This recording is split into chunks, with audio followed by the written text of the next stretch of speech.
대표님, 음소거 푸셔야 돼요. 지금 들리세요? 네. 오케이.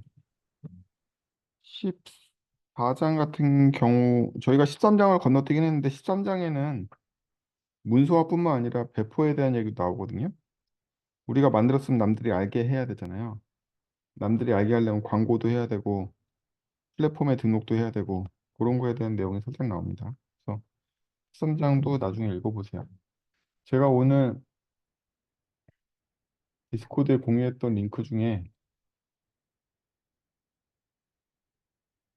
레피드 API 걔네도 마켓플레이스 같은 데거든요.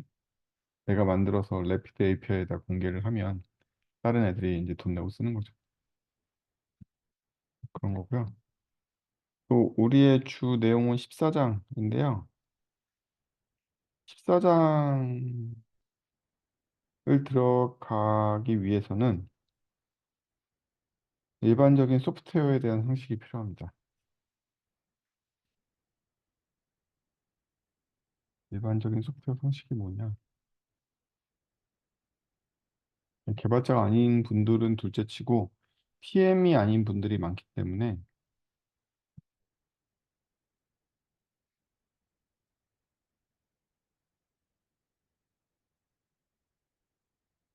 혹시 PMP라는 단어를 아세요? PMP 아시는 분? 한 명. PMP. 한동안 PMP 자격증도 많이 따고 그랬지 않았나?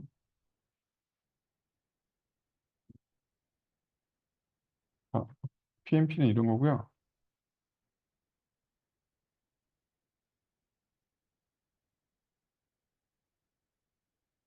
대충 이렇고요.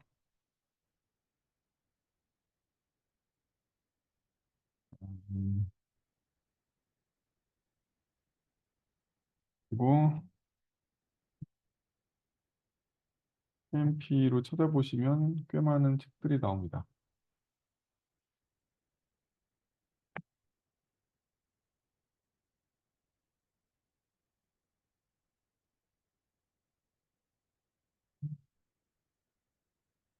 또 수험서로 많이 나오는데요. 수험서 문제은행이라서 재미 하나도 없고요. 추천할 만한 책은 이거? 이거 좀 재밌게 써져 있고. 그래서 프로젝트 매니지먼트에 대한 여러 가지 표준 규격입니다. 근데 이 헤드 퍼스트 PMP를 읽어보시면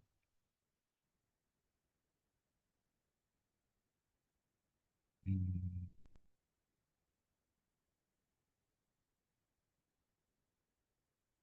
프로젝트를 어떻게 바라봐야 되는지에 대한 여러 가지 얘기가 나오거든요. 그래서 꼭 PMP 자격증에 관심이 없어도 프로젝트를 관리하는 어떤 체계적인 이론이 있지 않을까? 이렇게 궁금하셨던 분들은 이거를 읽어보시는 걸 권해요. 아, 이게 표준화된 학문으로 아예 자격증까지 있구나. 이런 것도 나름 쇼크일 수도 있고요. 아, 이게 짬으로 관리하는 게 아니었네. 뭐 이런 생각이 들 수도 있습니다. 어쨌든 이 PMP가 가르쳐 주는 게 뭐냐면 바로 버전 관리입니다. 버전에 따라서 어떤 소프트웨어를 관리할 건가가 PMP의 핵심적인 개념이에요. 그걸 살펴보죠. 일단 소프트웨어 개발할 때 가장 큰 문제가 뭐냐면 완성의 개념이 없어요. 근데 이거는 모든 제품이 다 그래. 손대면 더 좋아질 것 같잖아. 그리고 되돌아서 QE 한번 돌려보면 또 에러가 나고. 그럼 대체 언제 완성이 되는 거야? 사이버펑크 2077이라는 게임이 있는데 얘네들은 유료 버전 내고 약 2년 동안 베타 테스트를 한 거랑 마찬가지란 말이야. 거지 같은 게임이. 이제서야 쓸만해. 아니 미친 거 아니냐. 디아블로 4는 출시하고 거의 1년 지나가는 지금쯤이면 개사 좀 괜찮아져. 언제 완성이 되는 거지? 소프트웨어라는 건? 어느 시점부터 쓸만해지는 거야?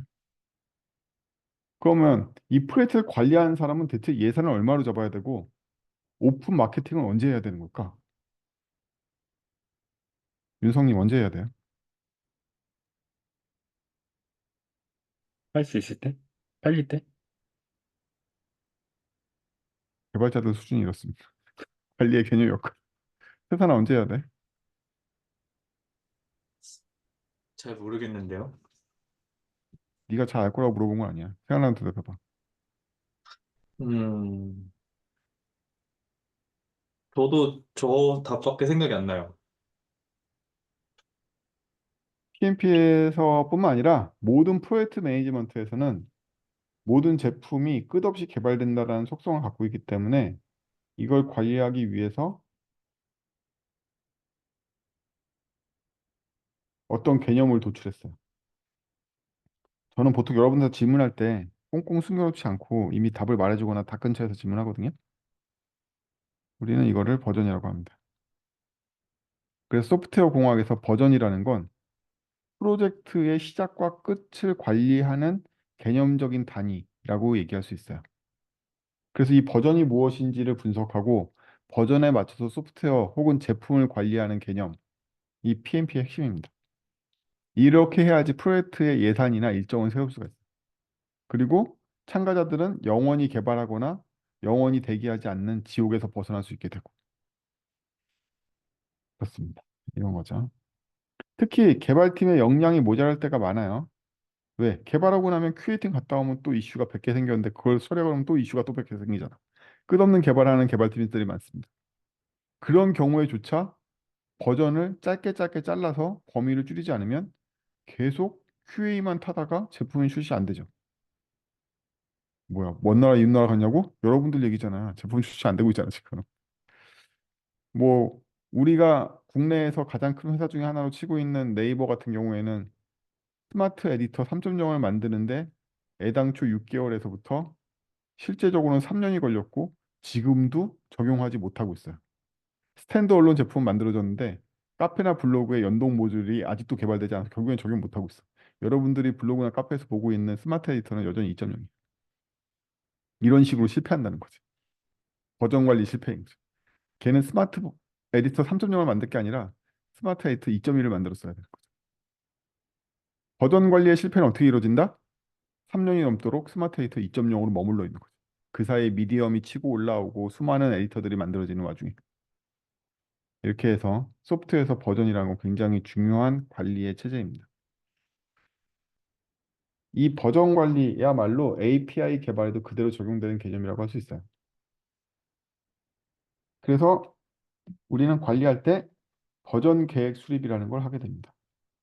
버전에 맞춰서 이번 버전에서 노리는 게 무엇인지, 소비할 수 있는 예산이나 일정은 얼마나 되는지 이런 것들을 보게 됩니다. 그리고 나서 출시를 하죠. 시장에 내놓고 피드백을 받는 건 굉장히 중요한 행위입니다. 왜냐하면 버전이 시장에서 환영받을지 안 받을지를 알 수가 없기 때문이에요. 철권은요, 유명한 남코에서 만든 격투 게임인데요. 철거 1, 2 때까지는 경쟁자들이 있었어요. 버추얼 파이터라는 격투 게임의 경쟁자가 있었던 거지. 근데 철권 3가 나오면서 급격하게 시장을 재편하더니 철권 4와 철권 태그 토너먼트가 나올 때는 거의 시장을 완전히 점령했거든요. 그 자만심으로 만든 게 철권 5예요. 시장에서 대실패를 했네. 왜? 시장 출시에 대한 피드백을 무시하고 지네들 잘 나간다고 싶으니까 지네 멋대로 만들어 시장에서 완전히 외면을 받아서 쫄딱 망할 뻔한 거야. 그래서 하라다라는 디렉터가 화들짝 놀라지고 시장 피드백을 다시 하고 게이머들을 얘기를 다 듣고 철권 6를 부랴부랴 내놨어. 그래서 다시 살아났단 말이야. 이런 식으로 성공한 제품조차도 각 버전에 대한 피드백을 얻어서 시장 반응을 보고 그 다음번 버전을 만들지 않으면 안 됩니다. 그 누구라도 그래요. 아무리 성공한 제품이라도 그렇습니다. 그래서 우리가 버전 전략을 쓰는 이유는 시장이 계속 변하고 있기 때문에 우리 제품도 버전별로 끊어서 런칭하고 피드백을 계속 받아서 제품을 시장에 계속 적응시켜주기 위해서입니다.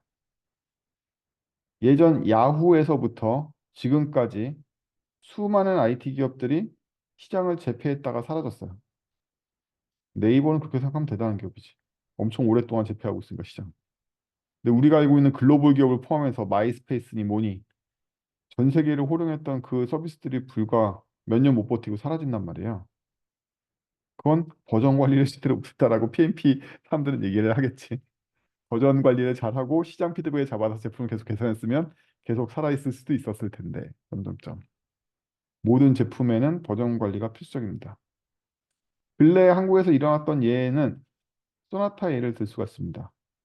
국내에서 소나타가 갖는 위상이 어마무지했었는데 소나타 잘못 만드는 바람에 매기처럼 생겼다고 아무도 안 사게 돼가지고 소나타 브랜드가 망할 뻔했죠. 현대에서 고집을 꺾고 매기처럼 만들면 안 되는구나 생각하고 소나타 DH를 내놔서 부랴부랴 좀 판매량을 확보하긴 했지만 과거 소나타가 우리 한국 시장에서 가졌던 위상을 찾을 수는 없죠, 이제. 뭐 이런 식으로 각 버전 관리를 시장 트렌드에 맞춰서 제품을 리뉴얼하기 위해서는 버전으로 끊어서 되도록이면 작게 작게 끊어서 시장에 자주 출시하고 피드백을 받아서 새 버전을 내놔야 된다. 이 노력을 게을리하면 안 된다. 버전 얘기가 여기까지만 나오면 쉽죠. 그건 제가 여러분들이 버전을 이해하기 쉽게 쉬운 내용만 얘기해서 그래요. 여기까지 어려우신 분들은 없죠? 근데 이제 버전을 어떻게 만들어야 되냐? 즉 버전의 목표를 어떻게 설정하냐에 따라서 크게 두 가지 방식이 있습니다. 원래 만들어야 될 게 200개야. 그래서 그중에 10개만 모아서 이번 버전을 만들었어. 그럼 아직도 우리에게는 190개 쳐내야 될 이슈가 있네. 그게 다음 버전에 또 그중에서 또 한 20개 내가지고 또 만들어. 근데 그 사이에 시장 피드백을 봤더니 20개의 추가 항목이 생기고 5개가 필요 없게 됐어. 그럼 남은 거는 190개가 남은 게 아니라 오히려 205개로 늘어났네. 뭐 이럴 수도 있는 거죠. 늘어난 거에서 다시 쳐내가지고 그 다음번 버전을 계속 구성하는 거죠. 이건 말하자면 피처풀을 운영하는 식이에요. 피처풀을 운영하게 되면 피처풀에 계속 추가되거나 삭제되고 시장 피드백도 지속적으로 피처풀에 들어가서 다음번 버전을 구성할 때 피처풀에서 이번 피처는 뭐뭐뭐를 정리해가지고 이번 버전을 구성합시다. 이런 식으로 회의를 하게 됩니다.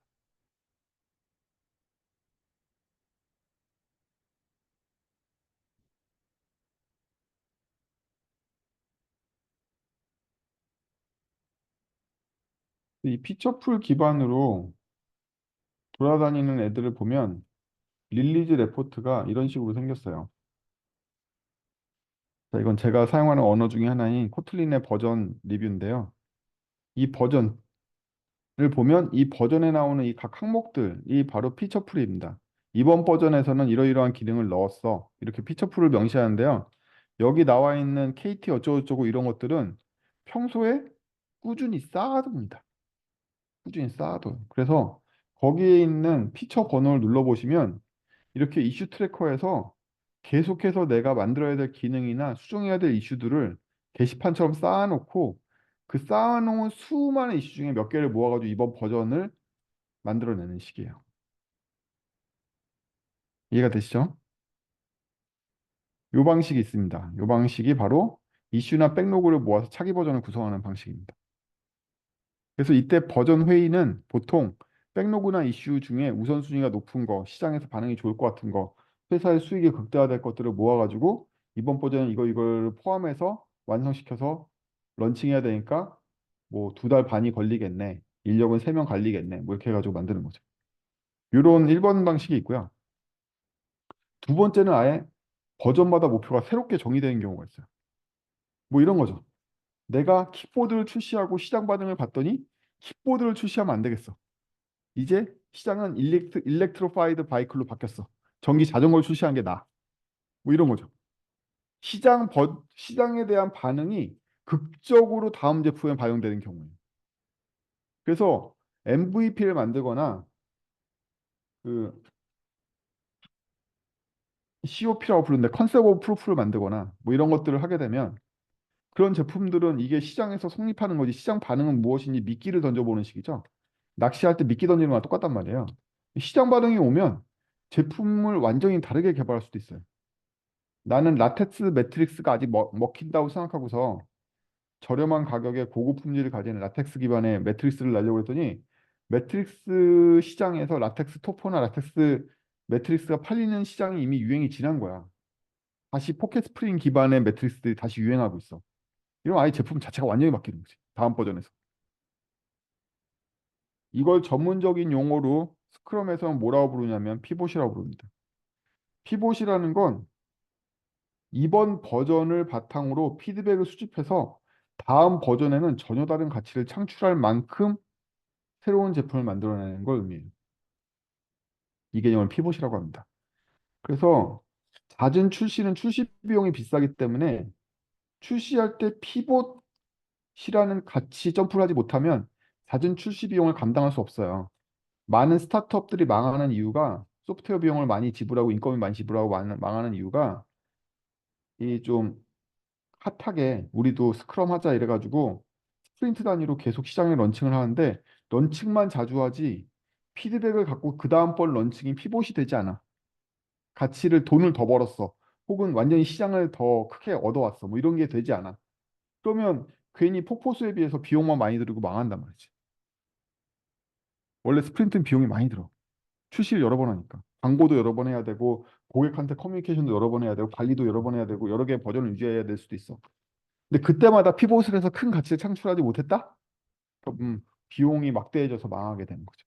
우리 회사가 엄하게 스크럼하고 있는 것 같아요. 우리끼리만 하는 건데 뭐하러 이렇게 잘게 나눠가지고 매번 런칭하는지 모르겠어요. 스프린트 런칭해봤자 우리 기획팀 애들 몇 명하고 QA팀밖에 안 봐요. 그래서 망한다고. 그 스프린트 비용을 감당할 수 없다고. 시장에 매번 스프린트가 런칭돼서 고객의 피드백을 받아서 제품이 현격한 가치 증대를 이루어진 정도로 개선되는 스프린트를 반복하지 않을 거면 스프린트 비용이 너무 비싸단 말이에요. 그렇습니다. 그래서 버전마다 목표를 새롭게 정의하는 경우도 있고 섞어서 쓰는 경우도 있습니다. 대표적인 사례가 MS의 오피스인데요. 오피스는 97, 98, 2000, 2002까지는 기존 버전을 이슈나 백로그를 모아서 차기 버전을 만들었어요. 그런데 리본 메뉴가 도입되는 2003에서는 완전히 달라졌죠. 전체 리뉴얼 해버렸단 말이에요. 그때 버전은 지금까지 레거시를 완전히 없애버리고 새로운 오피스를 만들겠어. 라고 완전히 새로운 버전에 대한 목표를 정의한 거죠. 이런 식으로 많은 제품들은 마이너 버전업에는 1번 방법을 쓰고요. 메이저 버전업에는 2번 방법을 혼용해서 쓰는 경우도 많이 있습니다. 이것도 다 버전 관리의 일부예요. 그래서 우리 차기 메이저 버전 올라갈 때는 이거 다 버리고 새롭게 갈 거야. 뭐 이런 전략을 같이 섞어 쓰는 거죠. 근데 이 올해 일어나는 마이너 패치에선 요거만 해야지 이렇게.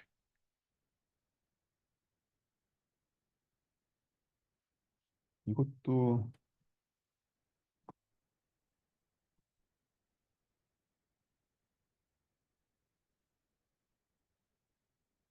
음,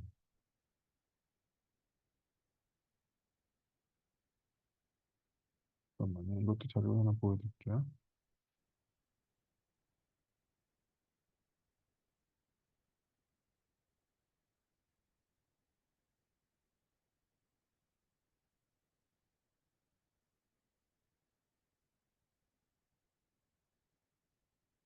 그래서 여기도 제가 코틀린을 대부분 제품에 이런 것들을 공시하는 경우가 있어요. 여기 코틀린 릴리즈라는 페이지를 보면요. 코틀린이라는 언어가 연간 어떠한 식으로 릴리즈를 하겠다, 버전업을 하겠다라는 계획을 세워줍니다. 그래서 마이너 패치는 얼마 만에 할 거고, 인크리지먼털 릴리즈는 얼마나 할 거고, 버그 픽스 릴리즈는 얼마 만에 할 거야. 그때 버전 규칙은 이렇게 돼. 여기 이 문서에는 연간 계획이 안 나와 있나? 얘네 계획에 따르면 피처 릴리즈는 1년에 두 번 하고요. 여기 이 문서 말고 딴 문서에 있을 텐데 뭐 이러한 각각의 버전업 계획들이 버전 목표가 다르기 때문에 버전 목표에 따라서 따로따로 관리하는 정책을 외부에 공개하기도 합니다. JVM도 이런 정책을 공개하고요. 많은 회사들이 이런 자기네 버전 릴리즈 계획을 공개를 하는 경우가 많습니다. 그리고 그 결과 그 밑에 릴리즈 디테일이라는 데까지 스크롤해서 내려가 보시면 실제로 그런 식으로 이제 릴리즈가 일어나죠. 그래서 코틀린은 1.91, 1.92 이런 식으로 나가는데 1.921, 22, 23 이런 버그 픽스죠. 근데 메이저 업데이트인 1.99, 그 다음에 1.8 이런 거에 대한 주기는 약 6개월 정도로 이제 보고 있고 이렇게. 그래서 우리 제품은 어떤 식으로 버전업 릴리즈가 되고 어떤 계획을 갖고서 피처를 쳐내는 거지? 하나의 버전에 대한 계획만 세우는 게 아니라 전체 제품 라이프 사이클에 대한 버전 관리도 계획을 세우는 게 버전 관리의 일부입니다.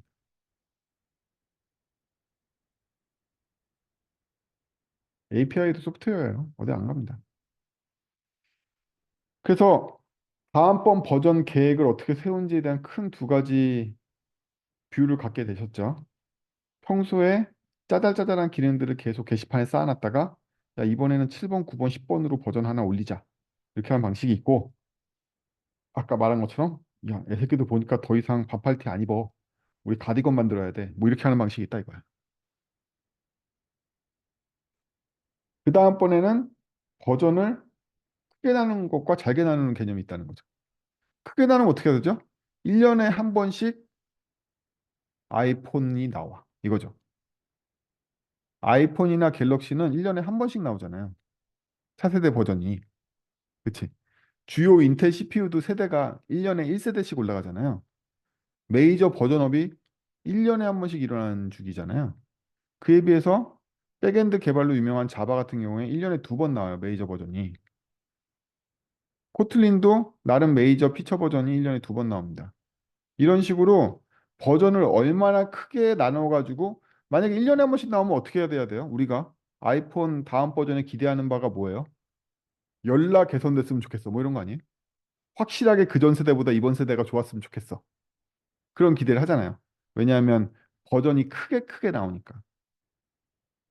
근데 뭐 갤럭시 S24가 있어. 근데 그 앞에 갤럭시 S24 FE가 그 다음번에 살짝 나와. 그러면 뭐 가격으로 개선했던 기능을 개선했던 많은 기대는 안 하잖아. 조금 수준에서 나왔겠지. 왜? 버전을 잘게 나눈 게 나왔으니까. 이렇다는 거야. 그래서 버전을 크게 나누면 가장 큰 위험성은 뭐다?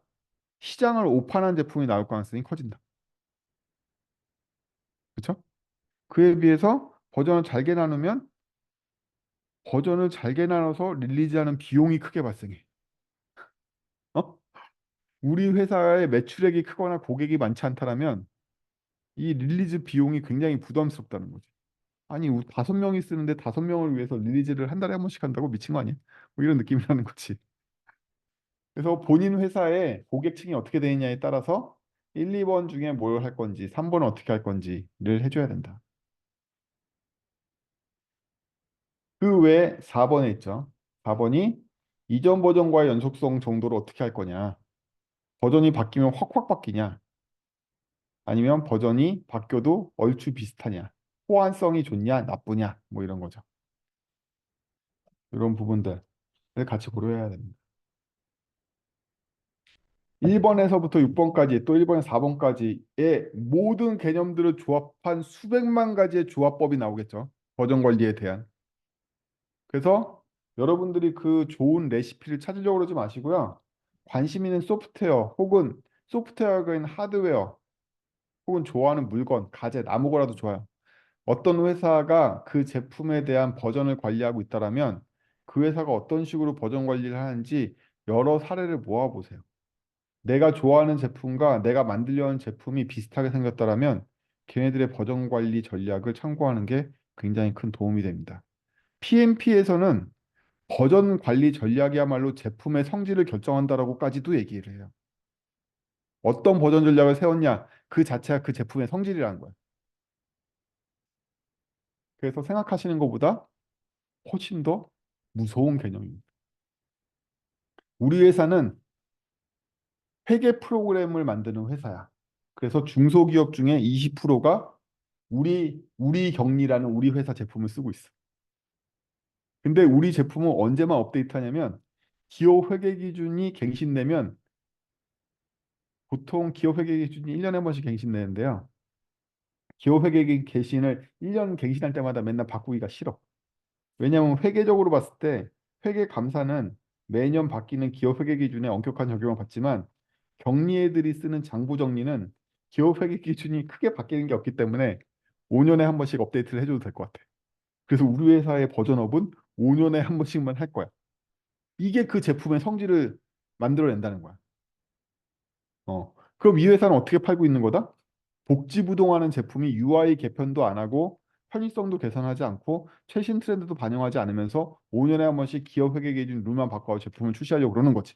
이미 그 버전 관리가 그 제품의 성질을 결정한다는 거죠. 그럼 되게 올드한 느낌일 거고, 아날로그 감성의 격리 애들만 쓰는 프로그램일 테고, 얘를 가지고 사스 서비스를 만드는 것도 무리일 테고, 이 제품 전체를 다 정의해 버린단 말이에요. 이 버전 관리 정책 자체가. 그래서 버전 관리는 중요한 거다. 그래서 많이 참고해 봐라. 특히 여기 나와 있는 내용들은 베타적이지 않고 섞었습니다. 아까 말한 대로 윈도우 95, 98까지는 90 시리즈를 쓰고 있었지만 갑자기 윈도우 미, 비스타 같은 게 나오다가 XP가 나오더니 그 다음번에 뜬금없이 윈도우 7, 8이 나오더니 9는 또 어디 가고 윈도우 10이 나왔다가 11이 나왔죠. 어딘가에는 연속성을 유지하고 있는 버전업을 하다가 어떤가에는 완전히 피봇을 했다가 이런 걸 섞어 쓰는 전략을 갖고 있죠. 애플의 OS도 마찬가지예요. 맥OS를 보면 메이저 버전 업데이트와 마이너 버전 업데이트를 철저하게 구분해서 가져갑니다. 그렇다고. 그렇다고. 애플은 아이폰을 1년에 한 번씩 출시하지만 아이폰 OS는 1년에 두 번씩 출시해요. 메이저 버전을. 응? 이러한 생명 주기에 대해서도 잘 이해를 해야 돼. 왜 아이폰 OS는 아이폰과 같이 1년에 한 번씩 업데이트를 하지 않고 1년에 두 번 업데이트 할까? 이 전략은 대체 뭘 의미하는 거지? 기계는 1년에 한 번씩 새 거가 나오는데 왜 OS는 1년에 두 번 새 거가 나오게 만드는 거지? 이거 다 버전 전략이라는 거야. 제품이 여러 개로 구성되어 있는 경우에는 여러 개 제품의 하이브리드 버전 전략을 이용해서 1년씩이나 아이폰 새 걸 기다리는 지루함을 제거할 수도 있고 중간에 로열티를 확보할 수도 있는 거고 이 복잡한 마케팅 믹스 전략과 물려 있단 말이지. 버전 얘기만 열라 떠들었는데. 아무튼 여러분들이 기획자가 됐든 개발자가 됐든 그 누가 됐든 소프트웨어계에 있든 없든 버전 전략에 대해서 이해하는 건 굉장히 중요합니다. 이게 그 제품 자체일 수도 있어요. 버전 전략이. 그러면 API 버전의 특성에 대해서 얘기해 봅시다. API 제품에는 API 제품 특성이 있기 때문에 아이폰이 1년에 한 번씩 나오는 이유는 하드웨어의 발전이 1년에 한 번 정도가 한계이기 때문에 그런 거죠. 유의미한 하드웨어 발전이 1년에 한 번 정도가 한계라서 그 제품의 특성에 따라서 더 줄일 수가 없는 거죠. 근데 API 특성은 뭐다? 우리 첫 시간에 배웠던 거 기억나십니까? API의 원칙이 있었죠.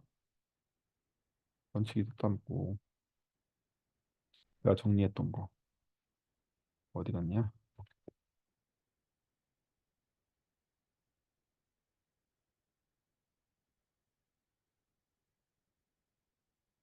55페이지. 이거 제가 다른 문구로 좀 알기 쉽게 정리했던 거 이거 기억나시죠? API라는 건 이런 거다라는 대원칙을 세우고서 우리가 공부를 했었잖아요. 여러분들이 이 책을 한 번 보기 급급하지만 저 이 책을 한 세네 번 봤기 때문에 저는 얼추 이 내용을 거의 다 외우고 있거든요. 여러분도 이게 교과서 같은 얘기라서 도덕책 같은 얘기니까 당연하지 이렇게 끄덕끄덕하지 말고 몇 번 읽어보면 도움이 되는 얘기들이 꽤 있습니다. 그래서 이러한 특성, 원칙 1에서부터 5번까지의 특성을 한마디로 정리하면 351페이지의 회색 박스가 되는 거야.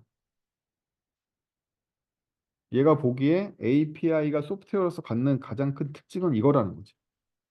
API는 내가 만들고 고객이 쓰는데 완제품이 아니라 내 걸 이용해서 개발하기 때문에 내 거의 변경에 훨씬 더 심한 타격을 받는다. 왜? 걔네 제품이 망가지니까. 그래서 소프트웨어 특성으로서 API는 고객이 내 제품을 가져다 썼을 때 안정적이어야 된다는 거지. 이건 마치 API를 만드는 회사는 어떤 입장과 비슷하냐면 자동차 부품을 만들어서 공급하는 업체랑 비슷하다는 거예요. 내가 공급한 브레이크 패드에 결함이 있으면 이걸 가져다 쓴 현대차는 전량 리콜되고 교통사고로 수많은 사람이 죽을 거고 뭐 이런 역할을 갖게 된다는 거야. 내가 브레이크 패드의 넓이를 1mm 줄였어. 이 역할을 어떻게 감당하냐는 것이 아무도 감당 못할 거 아니야. 이게 바로 API라는 소프트웨어의 가장 큰 특징이라고 보는 거야. 원칙 중에 이 5번을 되게 강조하는 이유가 바로 그거야. 네가 API라는 소프트웨어를 장사하는 건 신뢰성 장사다. 너를 믿고 네 API가 항상 항구적으로 잘 작동할 거고 변경이 없을 거라고 믿고서 나는 네 API 베이스로 내 소중한 돈을 갖다 부은 내 제품을 만들었는데 이걸로 돈 벌려고 그랬는데 이게 되게 중요한 특성이라는 거지. API가 소프트웨어로서 갖는 특성이고 이것 때문에 API 버전을 어떻게 관리할지도 이걸 중심으로 설명이 가능해요. 아까 말했던 버전 전략은 여러 가지가 있는데 API의 이 5번 원칙의 가장 큰 특성을 갖고 있기 때문에 이것 때문에 API 버전 관리는 어느 정도 제약을 받는다는 거야. 첫 번째로 연속성이 강해야 된다 이거지. 그전 게 그대로 잘 이어져야 돼. 이번에 싹 갈아엎으면 우리 API 쓰고 있는 애들은 다 죽는 거지. 우리 API 쓰고 있는 애들은 다 죽는 거야. 예를 들면 우리가 해상에서의 당일 날씨 보고와 파도 높이를 다른 API와는 달리 굉장히 세분화된 지역으로 제공해주는 API를 갖고 있다고 생각해봐요. 그딴 데는 그냥 동해안에 오늘 3m에서 2m에 이렇게 얘기하는데 우리는 울산 지역에서 인근 500m까지는 괜찮은데 인근 3km까지는 뭐 3m 파도고 거기서 10km까지 나가면 6m까지 파도가 올라온다. 뭐 이런 API 제공한다고 생각해봐. 어디서 이 데이터를 가져와가지고. 근데 우리가 API 스펙을 바꿨어. 그 여파는 어떻게 될까요? 선박 사고 막 이렇게까지도 일어날 수 있는 거지. 우리 API 이용해서 제품을 제공하고 있던 서비스 회사 입장에서 굉장히 크리티컬하다는 거야. 미사일이 날아갈지도 모르는 거고 전쟁이 일어날지도 모르는 거지. 있어요. 아이씨, 기억 잘 안 난다. 있어요. 뒤져보면 나중에 나오실 거예요. 있습니다. 물류 대란을 일으킨 녀석들도 있고요. 많아요.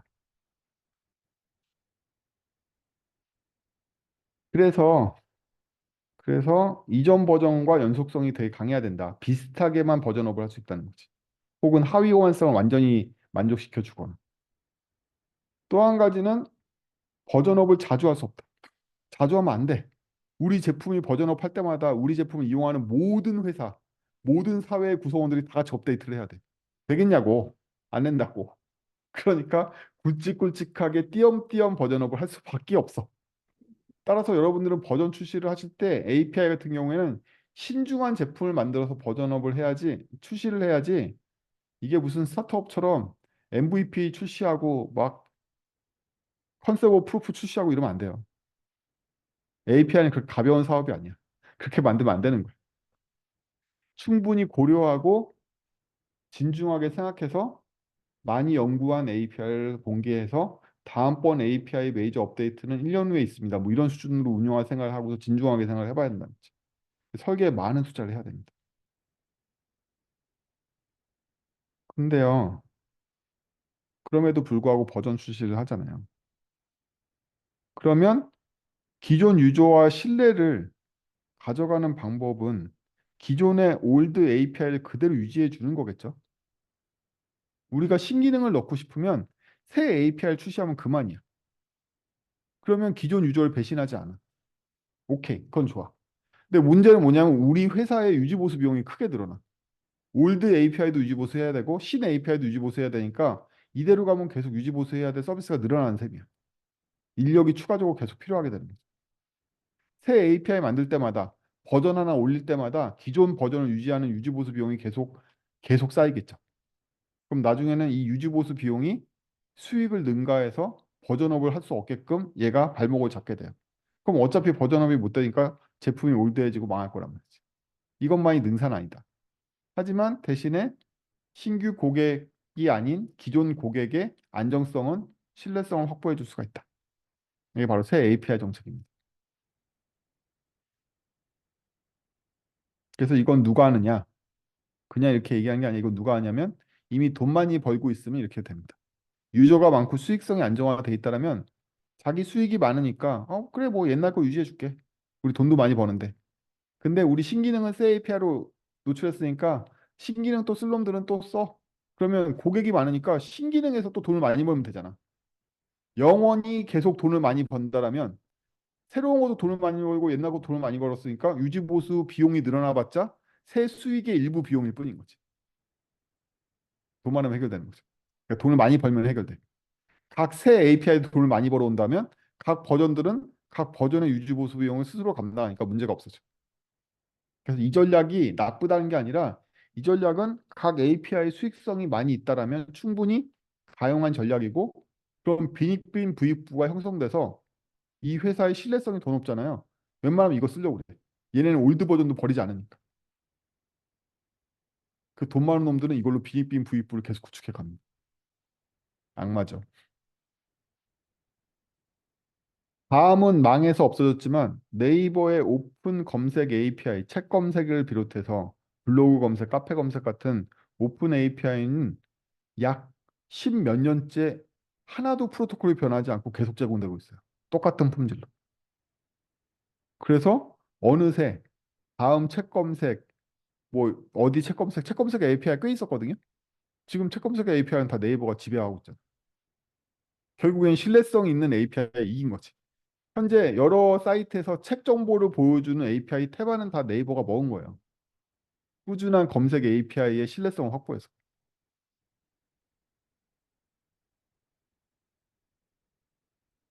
저희 회사도 그러한 네이버 API를 이용해서 사내 고유 도서를 관리하는 사이트를 만들었거든요. 그때도 채택한 게 결국엔 네이버 책 API.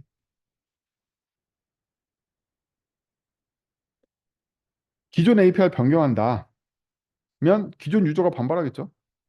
그거에 따른 CS 비용이 발생하고 매출도 하락할 테고 이탈도 일어날 테고 어쨌든 다 CS 비용이라고 퉁치고.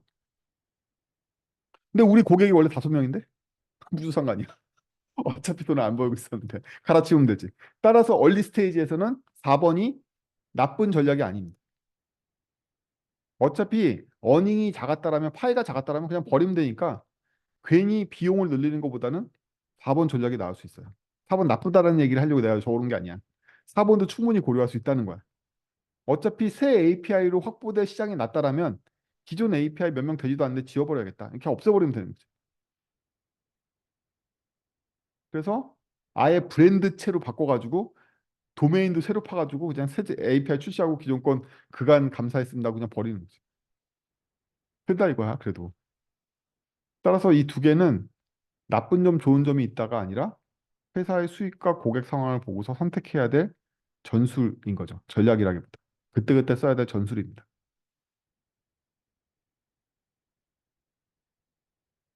이렇다 이거야. 이제 버전을 매기는 거에 대한 얘기를 해볼까요? 아까 코트린 버전 매기는 거 1.9.2 뭐 이런 거 얘기했었잖아요. 개발자들은 숫자형 버전명을 선호합니다. 수학도 잘 못하면서 수학스러운 걸 되게 좋아해요. 제가 시니어 개발까지 포함해가지고 대학교 수준의 대수학을 제대로 익히고 있는 개발자도 거의 만나본 적이 없거든요. 아, 물론 있지. 있는데 태반은 그런 거 잘 모른단 말이야. 그러면서 또 숫자로 된 버전명을 되게 선호해. 근데 숫자형 버전명은요, 혼란과 커뮤니케이션을 굉장히 증가시키는 측면이 있습니다. 9.2가 뭐 하는 거야? 9.21에 1에서 무슨 변화가 있었는데? 이래서 버전이 숫자로 돼 있으면 숫자가 달라졌다는 건 명확할지 몰라도 사람 머릿속에 숫자의 의미를 부여해서 기억하는 게 어렵기 때문에 커뮤니케이션이 무지하게 발생. 야, 그거 1.8로 만들면 안 돼. 1.7로 만들어야 돼. 왜? 1.7에만 그 기능이 있어. 이거 다 외웠다는 얘기잖아. 이게 되냐고. 안 된다고. 사람은 숫자에다가 의미를 부여하기 어렵다고. 여러분들이 만약 그게 쉬웠으면 도메인 안 썼겠죠. 다 IP로 들어갔을 거 아니야, 사이트를. 우리가 숫자의 의미를 부여하는 게 쉬웠으면 네이버닷컴이라고 안 들어갔을 거 아니야. 10점, 110점, 220점, 17 뭐 이렇게 들어갔을 거 아니야. 우리는 숫자에다 의미를 부여하는 게 어렵다고. 그래서 숫자형 버전은 굉장히 어렵습니다. 진짜냐고? 이래. 진짜로 어려워. 갤럭시를 볼까요?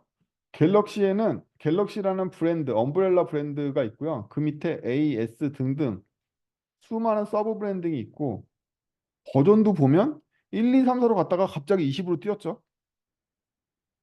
이렇단 말이에요. 개발자들이 좋아하는 버전도 버전 1, 2로 갈 거냐, 1.1로 갈 거냐, 코틀린처럼 1.3까지 3개 끊을 거냐, 심지어 뒤에 베타 채널이야? 아니면 빼기 베타야? 빼기 RC야? 이 베타는 또 베타 하나만 있어? 안드로이드 개발하시는 분은 알겠지만 안드로이드의 공용 라이브러리 보면 이런 식으로 생겼거든요. 베타 3가 있고 알파 3가 있고. 그래서 한 번 숫자 혼용 버전을 허용하면 순식간에 괴물이 되는 건 순식간에 괴물이 됩니다. 이 순식간에 괴물이 여기까지 금방 바로 괴물이 돼요. 회사에 어느 정도 둘러보면 바로 괴물이 돼 있어. 아니라고? 병진님 아니라고 자신할 수 있습니까? 아니죠? 이미 개봉돼 있다니까? 이렇게 되면 어떻게 되죠? 버전이 구분은 되지만 이 버전이 뭔지는 아무도 몰라. 이게 바로 버전 괴물이야. 뭐 구분은 되지. 1.4하고 1.5를 구분 못하는 사람 없으니까. 근데 그 버전이 뭔지는 아무도 모르면 버전 괴물이 된다. 이게 바로 숫자 버전의 단점입니다. 그 커뮤니케이션 비용이 많이 증가합니다. 혼란하고. 특히 비개발자 혹은 버전업을 직접 하지 않은 사람들과 커뮤니케이션 할 때 굉장히 어렵기 때문에 제가 아까 코틀린 사이트 보여드렸죠? 제일 마지막에 있는 링크 다시 한번 볼까요? 그러면 그 링크의 표마다 관리하는 거, 그 다음에 코틀린에 보시면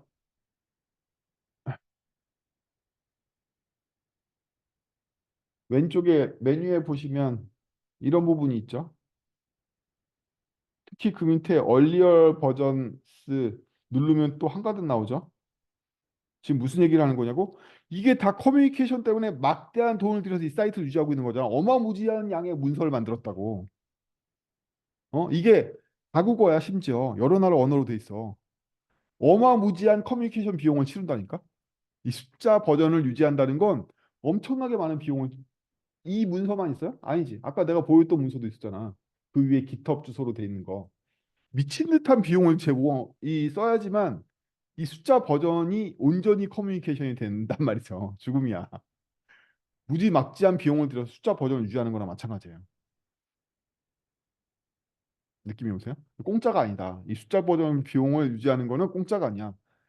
공짜가 아니라 엄청난 비용을 들여야지만 이 커뮤니케이션을 줄이거나 혼란을 막을 수가 있어. 엄청난 돈이 들어간다고. 이 숫자 버전 유지한다는 거. 저게 남의 거니까 먼 나라 이웃 나라지. 여러분 회사에서 저 사이트 운영해봐. 버전 하나 올라갈 때마다. 상상이 되세요? 그 버전 개발하는 것보다 저 버전 사이트 유지하는 데 돈이 더 들어갈 수도 있어. 재수 없으면. 그렇습니다. 그러면 고유 체계나 이름이 있습니다. 이러면 또 이제 학습 비용이 체계를 가르쳐야 되잖아요. 숫자는 올라가는 거에 대해서 가르칠 필요가 없지만 체계는 이 미친 이걸 또 가르쳐야 돼. 이게 무엇일까? 시에라는 뭐예요? 시 라이어는 뭐예요? 뭐 이거 다 가르쳐야 되잖아. 그래서 자기 제품에 대한 홍보도 힘들어 죽겠는데 제품 홍보에 비해서 자기네 사내 시스템과 시스템 구조에 대한 학습을 또 시켜야 돼. 저희가 대표적으로 학습 사례에 대해서 많이 얘기하는 사례가 뭐냐면 리니지 2예요. 리니지 1에는 없던 리니지 2에 새로운 종족이 하나 나왔는데 리니지 2가 그 종족을 밀었어. 섹시한 여자 캐릭터로 다크 엘프를 밀었단 말이야. 다크 엘프가 뭐 하는 종족이지? 얘는 무슨 특성이 있는 거지? 엘프면 엘프지 또 다크 엘프는 뭐야? 여긴 개발자들하고 오독들이 많아가지고 다크 엘프 하면 딱 느낌이 오지만 이 머글들은 다크 엘프 하면 다크 엘프가 뭔지 모른단 말이야. 엘프도 잘 모르는데 다크 엘프가 뭔지 알겠어? 근데 리니지는 전 국민한테 가르쳐야 되는 게임이잖아. 그 당시 리니지 2 런칭할 때 돈으로 다크 엘프 홍보에만 2억을 넘겼었어요. 다크 엘프가 뭔지 가르치는 데만 미디어 비용이 2억이 들어갔단 말이야. 그 당시 2억이면 지금 한 25억 정도 되는 돈이야. 이렇다고. 그러면 애플에서 시에라가 무엇이니 가르칠 때 얼마 들었을 것 같아요? 하나로 약 전 세계적으로 48억 정도 썼다고 알려져 있어요. 어? 시에라는 세계를 가르칠 때 쓴 돈이 그 정도야. 엄청나게 많이 들었겠죠. MS는 뭐 말할 것도 없어요. 미 홍보할 때, 비스타 홍보할 때, XP 홍보할 때, 세븐이나 텐 홍보할 때 돈 어마무지하게 들어간다. 윈도우 마지막 버전에서 세븐을 가르칠 때도 돈이 엄청 들어갔어요. 윈도우 세븐이라는 게 갑자기 나왔기 때문에. 윈도우 7은 뭘까? 옛날 버전이야? 요즘 버전이야? XP의 후속이야? 알 수가 없잖아. 윈도우 7이 최신의 OS라는 걸 가르치는데도 돈이 엄청 들어갔단 말이지. 그래서 그렇게 강력하게 학습을 하면 어떻게 되는지 아세요? 어떻게 되냐면 브랜딩으로 사람들한테 각인을 했기 때문에 각인 효과가 생겨버려요. 무슨 얘기냐고? 역대 윈도우 중에 윈도우 XP와 7이 가장 수명이 길어. 애들이 업데이트를 안 해. 윈도우 8이나 9로 안 가. 10으로도 안 간다고. 왜? 굉장한 마케팅 각인이 돼가지고 계속 XP 쓰는 거야. 내가 배운 것도 XP고 내가 아는 것도 XP고 내가 익숙한 것도 XP인 거야. 안 가. 어? 그래서 고유책이나 이름을 써서 각인하면 그 각인을 해서 학습되는 것도 돈이 많이 드는데 학습하고 난 이후에도 문제야. 이런 약점들이 여기에 있습니다. 이게 쉽게 선택할 수 없어요. 어렵습니다. 먼 나라 이웃 나라로 생각하지 말고 내가 자바 각 버전을 유지하는 사이트를 운영한다면 이렇게 생각해봐. 끔찍하다니까. 그냥 자바 22를 만드는 게 나을 수도 있어. 자바 22 사이트를 버전 사이트를 유지보수 하는 것보다. 이런 여러 가지 버전 전략에 따른 문제들이 있습니다. 이건 API 사이트에 그대로 이어지죠. API 사이트의 API 실체는 뭐라고 그랬죠? 고객에게 문서라고 했죠. 따라서 이 모든 버전업 형태에 따라서 API 문서 사이트, API 실체에 큰 영향을 끼치게 됩니다. 그래서 우리 저번 시간에 V1, V2 뭐 이런 얘기 했었죠. 이 책에서도 버전 전략에 대해서 나오는 샘플 예제를 보면 V1, V2, 353페이지에 보면 밑에서 두 번째 줄 보면 얘 V1 뭐 이렇게 나오잖아요. 혹은 354페이지 다이어그램 봐도 V1, V2 이러는데 그 옆에 페이지는 벌써 얍삽하게 1.1, 1.이라고 벌써 하나 더 늘려놨죠. 이거 봐. 책에서 한 페이지 이상 하는데 벌써 괴물이 돼가고 있죠. 이게 바로 숫자 버전이야. 아니 54페이지에서 55페이지 가는데 벌써 버전이 점이 하나 더 늘어나 있잖아. 이게 버전 지옥이라는 거지. 숫자 버전은 금방 이렇게 돼. 어쨌든 버전에 대해서 이 책조차도 감을 잘 못 잡고 있는 거지. 이것도 신중하게 많이 회의를 해라. 버전 전략도 세웠지만 버전 명명도 쉽지 않다는 겁니다. 그래서 버전 업데이트가 어렵다고 내가 오늘 스레드에서 안 얘기하고 그냥 여기다 다 썼구나. 죄송합니다. 스레드 들어가서 했어야 되는데. 아무튼 그래서 처음부터 버전업을 하는 게 굉장히 리스크해요. 그 이유는 여기 써놓은 것 때문이에요. 다른 제품은 제품을 쓰러 우리 사이트에 들어오잖아요. 그래서 로긴도 하기 전에 공지창을 지우지 않으면 로긴도 못하게 막으면 어쨌든 볼 거 아니야. 왜냐하면 우리 서비스를 쓰기 위해 사이트에 들어오니까. 걔랑 소통할 찬스가 있다는 거야, 최소한에. 근데 API는 개발하고 나면 걔랑 소통할 찬스가 없어. 걔가 우리 문서 사이트를 다시 보러 오지도 않고 우리 사이트에 오지도 않아, 심지어. 우리 API 이용해서 지네 사이트 만들어서 지네 사이트 운영하기 바쁘지 우리 사이트에 오지 않는다고. 걔랑 어떻게 커뮤니케이션 할 거야? 걔한테 우리 버전이 1.2로 올라가요라고 어떻게 얘기할 건데? 윤성님 어떻게 얘기해야 돼?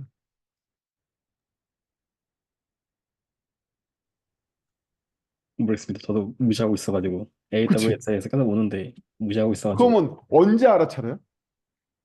멈출 때 그렇지. 그럼 경험이 어때요?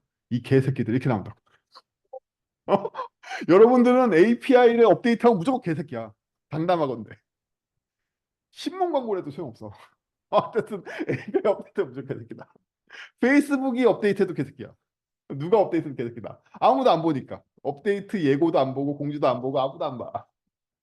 이 문제 어떻게 할 거냐 이거야. 어? 어떻게 할 거야? 질문입니다. 어떻게 해야 돼요? 대안을 알려주세요. 진호님, 임진호님, 저에게 대안을 알려주십시오. 어떻게 해야 됩니까?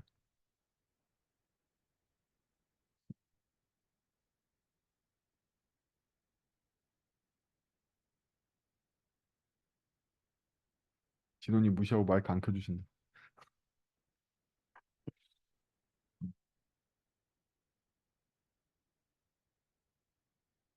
그렇죠? 그 반환값을 경고 띄워도 또 개새끼 되잖아요. 이게 문제.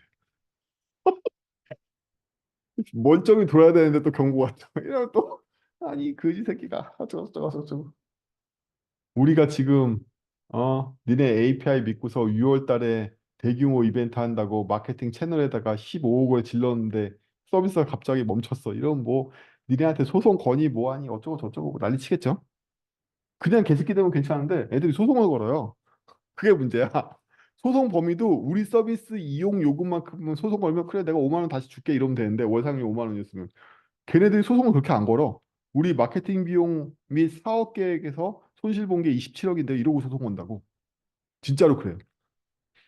그렇다는 거야. 이 API를 공급한다는 건 자꾸 이 책이 신뢰 강조하는 이유가 그것 때문이야. 여러분들이 받게 되는 손배 규모가 여러분들이 받은 돈만큼이 아니라는 거야. 이 무서운 거죠.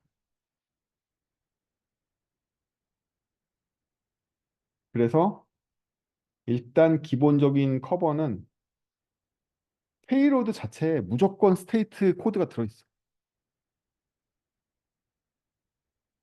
그래서 얘는 어차피 우리 데이터밖에 안 볼 거기 때문에 데이터 페이로드에 일단 상한 코드를 포함하는 소극적인 대처를 먼저 합니다. 그럼 얘네들은 이걸 가지고 입후문을 분기해 놨겠죠. 개발할 때부터. 우리도 개발 가이드에 연락 쓰는 거야. 니네 페이로드에는 무조건 스테이트가 들어있으니까 스테이트 분기를 해서 개발을 해라. 그게 개발 가이드야, 처음부터. 이렇게 내리는 거지. 그래서 니네가 쓰고 있는 API는 스테이트가 액티베이션일 때만 써야 돼.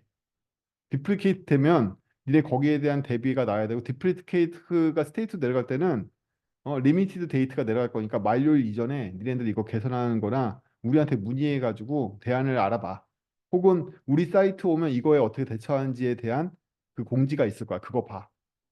이렇게 해놔야 된다는 거지. 이 가장 소극적인 대안입니다. 개발 가이드와 페이로드에 포함하는 거. 그래서 처음 API 설계할 때부터 이걸 페이로드에 포함시키는 거야. 왜? 이 새끼들이 이거밖에 안 보니까. 사이트도 안 보고 이메일도 안 보고 문서도 안 보고 아무것도 안 본단 말이지. 얘네들이 보는 거 그나마 페이로드를 보는 거야. 페이로드 언제만 보냐면 개발할 때만 봐. 따라서 이 페이로드의 내용이 개발에 포함되게끔 개발하게 시켜야 돼. 예를 들면 우리가 우리 API 소비하는 SDK를 배포했어. 우리가 배포한 SDK를 쓰면 우리가 배포한 SDK가 스테이트를 인지해가지고 작동이 막 경고가 뜨도록 하는 장치가 아예 돼 있는 SDK를 배포하든지 뭐 이래야 된다는 거지. 뭐 이런 겁니다. 그래서 어차피 사이트를 안 본다, 개발자들이. 그러면 우리 API 쓰고 있는 놈하고 대화할 수 있는 방법이 페이로드와 개발 가이드다. 이렇게 생각했던 적도 있습니다. 근데 시장에서 더 또라이 같은 방법을 생각하는 놈이 있어요. 이렇게 해버리는 거야. 너는 이 API는 처음부터 올해 7월까지밖에 안 도는데 그다음부터는 어떻게 해요? 8월부터는 다른 URL로 들어가야 돼. 그냥 이렇게 배포를 해. 아니 이게 무슨 미친 또라이 같은 이런 거 진짜로 하는 놈이 있냐고? 있어. 오라클이 자바를 그렇게 운영해. 자바 21은 내년에 만료됩니다. 죄송합니다. 자바 20일 쓰세요. 이렇게 돼 있다고. 아니 니네 자바 21 기반으로 우리가 27월 들어가지고 사이트를 만들었는데 자바 21을 써야 된다고? 네. 자바 21은 내년도에 못 쓰게 되는데요. 그냥 이렇게 얘기한다는 거야. 이게 메이저 업체들이 오라클이 이 폼을 열고 나니까 너도 나도 이걸 막 해. 아 이거 되는 거였어? 이러고서. 그래서 API 계약을 할 때 올해 7월까지밖에 못 쓰는 API를 그냥 계약이 돼버려. 8월에는 계약 갱신을 하든지 새 API를 받든지 해야 돼. 그럼 다시 개발해야 되겠네? 응, 다시 개발해. 개발 비용을 줄이려면 우리 SDK로 만들어놨으면 버전 업데이트해서 우리 SDK만 버전 업데이트하면 니네 코드는 SDK하고만 대화했을 때가 괜찮을 거야. 이렇게 해버린 거죠. 그래서 제가 1번만 열어놓고서 어떻게 하면 좋아하면 머리가 깜깜해서 아무것도 없을 것 같지만 있죠? 있습니다. 어깨에 이 또라이 새끼들은 이걸 만들어냈어요. 이거 다 제 머릿속에서 2번, 3번 태어난 거 아니고요. 실제 사례들이 다 있습니다. 그래서 3번처럼 과격한 게 저게 말이 돼? 아니 오라클도 이렇게 하고 있다니까? 말이 된다고. 많은 업체가 이렇게 하고 있다니까 진짜로. B2B에서 사용하고 있는 많은 유료 API들은 아예 그 API의 게이트웨이 URL이 오픈되어 있는 URL이 만료 기간이 있어요. 처음부터. 더 이상 안 써요. 못 쓰게 돼. 걔를. 재발급 받아야 돼. 아예. 그렇게 됩니다. 그래서 이것도 되게 좋다. 이건 뭐 무시할 수가 없는 거지. 만들 때부터 그때밖에 못 살아남게 되는 거니까. 그럼 그 전에 와가지고 자연스럽게 다음 버전을 연계하는 방법 뭐 이런 것들 받아가야 돼. 그래서 아까 말했듯이 버전업을 계속 가져가는데 고객과의 신뢰를 깨트리지 않을 때 쓸 수 있는 방법들이 API 특성 때문에 아까 말했던 API 특성 때문에 API는 좀 더 과격한 방법을 쓰기도 한다. 그리고 API는 제품 자체가 보이지 않고 웹사이트에 방문하지도 않기 때문에 API만의 방식으로 최초 API 설계할 때 버전업을 고려해서 설계를 하지 않으면 버전업 할 때 굉장히 곤란해진다. 이 책의 14장이 얘기하고 싶은 게 한마디로 요약하면 그거야. API 버전업은 하기 때문에 처음부터 강구해놔. 안 그러면 힘들어. 이 얘기야. 강구하지 않으면 14장에 나오는 것처럼 들어온 일을 엄청 해야 돼도 엄청 해도 좀 힘들걸? 뭐 이런 얘기라고. 지금 제가 이 슬라이드에서 보여드린 건 애당초부터 계획을 하고서 API 런칭하는 거지. 버전업 할 생각을 하고서. 오늘만 살지 말자고. 미래는 알 수 없는 게 아니라 테이블 위에 유리컵 골로 떨어뜨리면 좀 이따 깨질 거 알고 있잖아. 안다고. 잡으라고 컵을 미리. 어? 컵을 미리 잡아. 깨트리지 말고. 그러면 API 시작 런칭하기 전에 버전업 할 생각을 미리 하라고. 버전업 한다고 반드시. 소프트웨어 업계에는 약 100년 정도의 역사를 갖고 있지만 여지껏 발견된 소프트웨어 업계에 소프트웨어적인 학문에 발견된 규칙은 딱 하나밖에 없어요. 규칙은 딱 하나밖에 없어요. 그게 뭔지 아세요? 솔리드 원칙 이런 거 아니야. 우리 소프트웨어 업계가 발견한 유일한 소프트웨어 원칙은 뭐냐면 모든 소프트웨어는 반드시 변한다야. 이것만이 유일하게 증명된 원칙이라고. 반드시 버전업 한다니까. 오늘만 살면 안 돼. 그럼 다음번 버전업 할 계획을 미리 세워놔야 돼. 그 외에는 증명되어 있는 원칙이 없습니다. 모든 소프트웨어에서 통용되는 유일한 원칙은 소프트웨어가 변한다밖에 없어요. 그게 유일하게 증명되어 있는 원칙이에요. 반드시 발생합니다. 그 외에는 인증 토큰, 갱신을 반드시 사이트에 오게 만드는 거지. 토큰이 만료되는 사실을 알아. 그래서 토큰을 다시 갱신해줘야 돼. 혹은 유효기한 늘려줘야 돼. 이건 우리 사이트에서밖에 못해. 그래서 강제로 사이트에 오게 하는 방법이 하나 있어. 이게 좀 마일드한 방법으로 많은 API 업체가 이 방법을 사용합니다. 사이트 와서 갱신하려면 공지 보고 가야 돼. 야, 너 이거 내가 갱신해 주는데 5월달부터 못 쓴다. 이렇게 얘기해 줘야 돼. 그래서 사이트 방문을 강제 유도하는 방법까지 해서 제가 그냥 물어봤을 때는 난감하셨겠지만 이렇게 세 가지나 상당히 리즈너블하고 업계에 적용되어 있는 방법들이 있습니다. 처음부터 API 버전업을 할 수 있는 커뮤니케이션 채널을 확보하고 시작하세요. 시장에 정말 런칭할 거면 오늘만 살지 말고 15장 보겠습니다. 14장만 중요해요, 사실. 15장도 짧게 끝낼 거예요. 오늘은 전체적으로 짧게 끝낼 거니까요. API 보안에 대한 15장에 상당한 양의 내용이 있는데요. 사실 API 보안과 무관하고요. 절반 내용 이상은 전부 다 API 사이트나 서비스를 실제 운영하는 하드웨어, 소프트웨어, 인프라에 대한 얘기들이 많습니다. 왜냐하면 API 보안 자체가 이 사람이 생각하기에는 소프트웨어적인 문제라기보다는 인프라적으로 막아야 된다라고 보고 있고 그 시견은 옳습니다. 현대에선 소프트웨어만으로는 수많은 보안을 확보하기가 어려워요. 실제로는 이런 인프라성 웨어나 토폴로지는 네트워크 구성을 의미합니다. 토폴로지라는 단어는. 네트워크의 구성 방식이나 아니면 중간에 캐시가 막아주거나 프록시가 막아주거나 뭐 이런 여러 가지 방법들을 이용해서 막아야지 그나마 막아지지 소프트웨어적으로 좀 막았다고 막히지 않는다라는 관점을 갖고 이 장을 기술한 것 같아요. 그 식견에 저는 동의합니다. 근데 그런 뭐 기술적인 어려운 것들은 우리에게는 챗 GPT가 있잖아요. GPT한테 물어봐서 이거 뭐야 저거 뭐야 물어보면서 대답해 주니까 책 읽다가 이해 안 되면 GPT하고 노세요. 괜히 사람들한테 물어볼 필요도 없어. GPT가 더 똑똑해. 근데 보안 정책에서 제가 보는 핵심은 그게 아니라 API 헤드리스 정도예요. 헤드리스라는 말이 많이 나오는데요. 여기 헤드리스가 뭔지 모르는 무슨 단어인지 정확하게 설명할 수 있는 사람이 많이 없잖아요. 헤드리스는 프론트엔드 웹사이트가 존재하냐 아니냐로 그냥 이해하시면 됩니다. API는 본질적으로 웹사이트가 필요 없잖아요. API만 콜하면 되니까. 그렇죠? API가 아니 프론트엔드 사이트 여러분들이 브라우저로 접속할 수 있는 사이트가 없는 상태가 헤드리스예요. 이때 헤드는 프론트엔드를 얘기하는 거예요. 사이트 없이 운영할 거냐 말 거냐 이거야. API 사이트에 의존적인 기능이 하나도 없이 운영할 거냐 말 거냐 이거지. 극단적인 헤드리스를 볼까요? 사이트에 문서밖에 없어. 사이트에서는 아무것도 못해. 회원가입도 못하고 아무것도 못해. 다 API 콜에서 해야 돼. 그러니까 사이트에는 문서밖에 없는 거야. 이게 극단적인 헤드리스 API야. 내가 어떤 API를 쓰려고 그러는데 회원가입도 못하고 결제도 못하고 정산도 안 돼. 다 API 콜에서 해야 돼. 토큰 갱신도 API 콜에서 해야 되고 회원가입도 API 콜에서 해야 되고 내가 돈을 정산한 것도 API 콜에서 해야 되고 모든 걸 다 API 콜에서 해야 돼. 극단적인 헤드리스인 거죠. 그럼 사이트에 남는 게 뭐예요? 문서밖에 없어. API 사용법밖에 없다고. 이게 말이 돼? 말이 됩니다. 여러분들이 살고 있는 한국 말고 유럽이나 미국에서는 상당 부분 수많은 유료 사이트나 유료 API 혹은 오프라인에 있는 인프라를 활용하는 게이트웨이로서의 API들이 대부분 다 헤드리스로 운영되고 있습니다.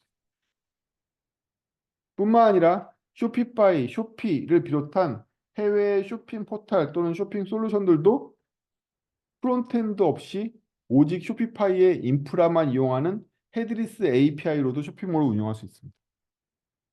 완전하게 제공해요.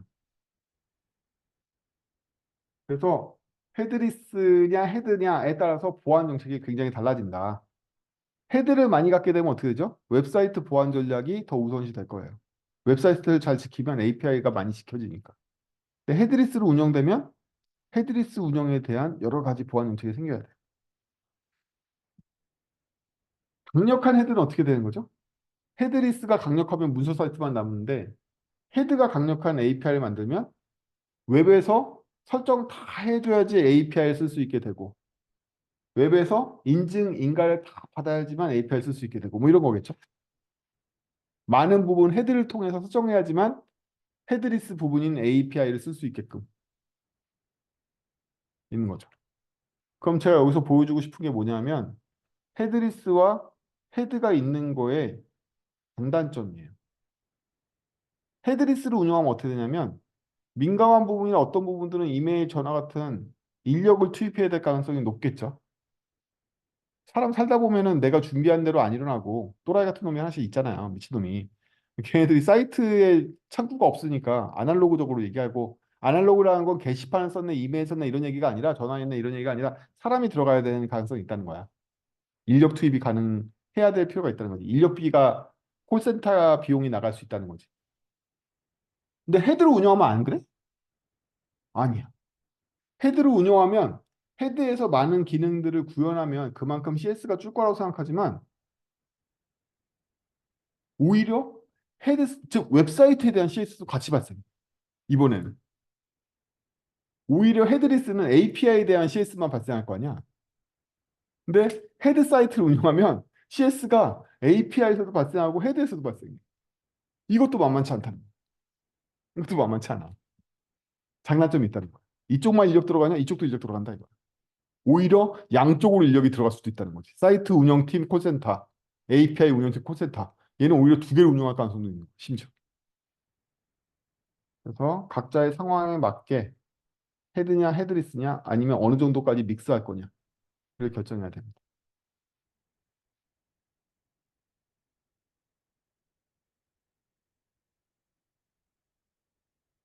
어쨌든 그래서 보안에 대해서 간단하게 짚어보면요. 거기 수많은 보안 어쩌고저쩌고 나오면 다 필요 없고 크게 보면 두 개입니다. 계정을 줄 거야 말 거야. 즉 우리 API 쓰는 권한을 주는데 권한을 단일 키 하나만 줄 거야 아니면 우리 걸 쓰는 여러 계정을 줄 거야. 뭐 이런 거죠. 피그마나 구글 스페이스나 팀즈 같은 경우에는 내가 돈 내고 쓰는 서비스지만 그 안에서 여러 계정들을 만들어낼 수가 있죠. 그렇죠? 모두가 하나의 회사 계정을 쓰는 게 아니라 그 안에서 계정을 여러 개 만들 수 있잖아요. 계정당 돈을 받았든 뭐하든 그게 중요한 게 아니라 그래서 그 계정을 여러 개를 운영할 수 있게 하냐 마냐, 혹은 딱 하나의 계정만 줄 거냐, 단일인증과 계정인증과 이 정책을 먼저 세워야 돼. 아까 말했던 우리가 해안가 파도 높이를 제공하는 API를 줬어. 그럼 이 API를 사용하기 위한 키를 딱 하나만 발급할 거냐, 아니면 얘가 여러 키를 발급하게 해줄 수 있을 거냐는 거죠. 는 거야. 이 정책이 세워졌었는데 단일 인증이 아니라 여러 키를 발급할 수 있고 여러 계정을 만들 수 있는 정책을 세웠다고 생각해봐요. 그러면 따라오는 게 바로 그거야. 각 여러 계정별로 권한이 달라? 같아. 내가 계정을 20개 만들 수 있는데 계정 20개 중에 하나만 어드민이고 나머지들은 부분 API만 쓸 수 있는 권한인 거야. 이 권한 분리가 다시 딸려오게 된다.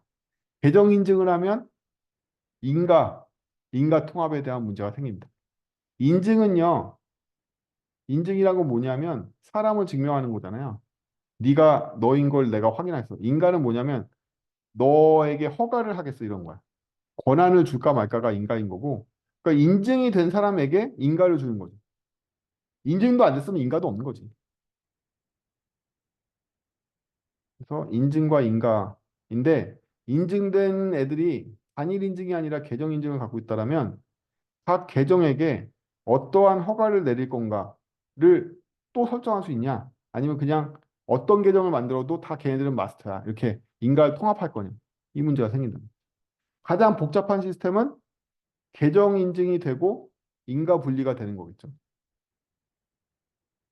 그래서 내가 유료 결제했더니 너는 울산 앞바다만 조회할 수 있는 A 계정을 만들고 부산 앞바다만 조회할 수 있는 B 계정을 만들고 이게 제일 복잡한 형태일 거란 말이야. 그래서 우리가 API를 제공할 때 어디까지 제공해야 되느냐 이거야. 참고로 오픈 검색 네이버 API는 단일 인증의 인가 통합이에요. 쉽게 쉽게 가자 이거지. 그에 비해서 쇼피파이 같은 게 헤드리스를 제공할 때는 계정 인증에다가 인가 분리까지 돼서 MD는 어디까지만 볼 수 있고 뭐 CMD는 어디까지 볼 수 있고 물류안에도 어디까지 볼 수 있게 다 분리할 수 있게끔 되어 있어요. API 콜이. 그래서 이것도 어마무지하게 복잡하게 만들어내기 때문에 API에서 인증, 인가 정책을 어떻게 가져갈 것이냐를 정해야 됩니다. 근데 계정 인증에 인가 분리를 하면 보안은 강화되겠죠. 그렇죠? 단일 인증에 인가 통합하면 하나 뚫리면 끝장이잖아. 어.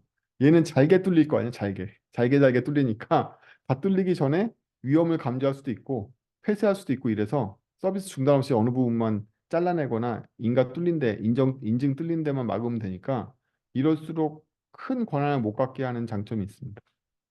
뚫려도 조금 뚫린다는 거지. 근데 최근 유행하는 건 인증, 인가와 분리되어 있는 외적 제한입니다. 여러분들 구글 로그인해 보면 새로운 기기에서 로그인 하셨습니다. 잘 이상한 로그인이 접속됐습니다. 독일에서 로그인 하셨네요. 뭐 이런 거 보신 적 있죠? 없어요? 갑자기 중국에서 로그인했다고 그러고 안 그래? 우리나라 아이디는 다 공공재잖아. 중국에 다 있잖아. 여러분들 주민번호에서 계좌번호까지 다 있습니다. 중국에 가면. 제가 다크웹 주소 나중에 몇 개 가르쳐 드릴 텐데 거기서 본인 조회해보세요. 다 나와요. 예외 없어요. 여기 있는 사람 전원 다 나와. 다. 전원 다 나온다고. 100% 나와. 여러분들의 모든 개인 신상정보 공공재입니다. 다 있습니다. 다. 아니 이거까지 있냐고? 다 있어. 좀만 찾아보면 다 나옵니다. 그런 건데요. 그렇기 때문에 계정 외적 제한을 도입하는 게 현대의 추세입니다. 접속 주기가 너는 원래 새벽 3시에 들어온 놈은 아니었잖아. 에서부터 야, 너 IP 대역태를 보니까 너 원래 KT 쓰던 놈인데 왜 SK로 들어와? 뭐 이런 거라든지 야, 너 원래 갤럭시 쓰던 애 아니야? 너 왜 아이폰으로 들어왔지? 이런 계정 외적 정보로 얘 행동 추적을 하는 거죠. 이걸 통해 가지고 보안을 강화합니다. IP는 B2B 서비스에서 흔해요. 특히 헤드리스인 API 서비스 사이트에서는요. 특정 B2B 서비스에 대해서 IP를 등록하고 쓰게 만들어요. 그 IP밖에 이 API를 못 부르게 하려고. 굉장히 흔합니다. 근데 IP는 위크한 가상 주소 체계이기 때문에 얼마든지 위조가 가능해요. IP라는 건. 그래서 IP 보안을 하는 경우에는 그 IP 값이 알려지면 보안이 되지 않는다. IP를 위조해서 들어가면 되니까. 그래도 기본 방어는 되지. IP 무차별 대입 공격이 라우터한테 막히니까. 보통 게이트웨이에 라우터 보안만 걸어놔도 무차별 IP 대입 공격을 막을 수 있기 때문에 서버에서 그 IP를 노출하지 않는 이상은 IP 보안도 꽤 쓸만합니다. 나쁘지 않아요. 그렇게까지 허술하지 않습니다. IP 보안. 그 외에는 기기 보안도 하죠. 우리 IDC에 있는 서버에서 니네 API 쓸 거야. 뭐 이러면 우리 서버에 있는 고유 값들 같은 거 해가지고 니네 IBM 무슨 모델 쓰고 있네. 니네 있는 거는 뭐 성수 IC에 있는 거네. 뭐 이런 것들 다 보고서 그것도 보안으로 겁니다. 여러분들 API 소비자들은 갤럭시 유저, 브라우저 이런 거 아니잖아요. 다 서버에서 이거 쓸 거 아니야. 그게 식별이 된단 말이야. IP나 기계나 이런 거. 뭐 이런 게 있고요. 그 다음에 사용 제약을 걸 수가 있죠. 사용량, 횟수, 기능 제한, 뭐 이런 거. 이런 것도 다 걸 수 있습니다. 그럼 이게 API의 일부인가, API와 독립된 기능인가도 생각해 볼 필요가 있습니다. API 핵심 기능이 데이터를 제공하는 건데, 보안 관련된 내용들은 보면 API 데이터가 무엇인지랑 별로 관계가 없어 보이잖아요. 그렇죠? 나는 아까 말했듯이 해안가 파도 높이를 제공하는 API인데 그거랑 이게 관계가 있습니까? 관계는 없지만 다 필요하잖아. 어? 내가 오늘 애니메이션 피규어 가격을 제공해주는 API 운영하든 해안가 파도 높이를 제공하는 API 유도하든 뭘 하든 간에 어쨌든 무슨 API를 만들어도 이게 필요할 거 아니에요. 그래서 이 책에서 제안한 대로 이런 것들을 해결해주는 제품을 쓰는 게 좋을 수 있습니다. 요것들을 다 해결해주고 여기다가 니네 데이터만 붙여. 이런 제품들이 꽤 많아요. 책에서도 몇 군데 나왔는데 제가 래피드 API 뭐 이런 것도 보여드렸죠. 걔네들도 이런 기능들을 제공합니다. 귀찮은 것들. 그래서 우리 API를 걔네 사이트를 거쳐서 제공하면 이런 게 붙어. 뭐 이런 거야. 이런 거지. 뭐 이런 것들만 서드 파티로 제공해주는 사스 서비스도 꽤 많고요. API 바닥부터 구현할 거냐? 이런 인프라 위에서 딱 데이터 부분만 구현할 거냐? 뭐 하다못해 구글 파이어베이스만 써도 파이어베이스가 태반 이런 것들 다 해주고 우리는 파이어베이스 안에서 데이터 부분만 구축해도 되죠. 뭐 이런 많은 솔루션들이 있습니다. 그래서 생으로 구축할 거면 이거 다 구현해야 되는데 모르겠다. 구현해 보신 적 있어요? 저는 참고로 저희 회사에서는 이걸 다 손으로 구현해 본 적이 있어요. 여기 나오는 대부분의 내용들. 이거 쉽지 않아요. 기기별로 로그인 제약. 여러분들 흔하게 뭐 보죠? 카카오톡이 모바일 폰에서 하나, 타블렛에서 하나, 브라우저에서, 아니, PC 데스크탑에서 하나, 이렇게 제약을 걸잖아요. 여러분들 그거 어떻게 구현해야 될 것 같아요? 당장 그것만 해도 힘들잖아. 어? 당장 그것만 해도 잖아. 기기별 제약을 걸어도 힘들잖아. 만약에 PC 환경 브라우저에서도 브라우저 탭별 제약을 건다든지, 파이어폭스, 크롬 다 합쳐서 오직 브라우저라면 하나만 로그인을 허용할 거야. 탭 하나밖에 못 열어. 뭐 이런 거 구현하고 그러면 어떻게 할 건데? 빡세잖아. 어렵다고. 어? 이 오히려 계정 인가 외적 제한들을 구현하는 건 굉장히 어려워. 남의 솔루션 없이 내가 구현하려고 그러면 죽음이야. 만들어 보면 알아요. 저희 거의 탭은 다 만들어 봤거든요. 죽는다고. 그럴 거면 제품 쓰는 게 나을 수도 있는 거지.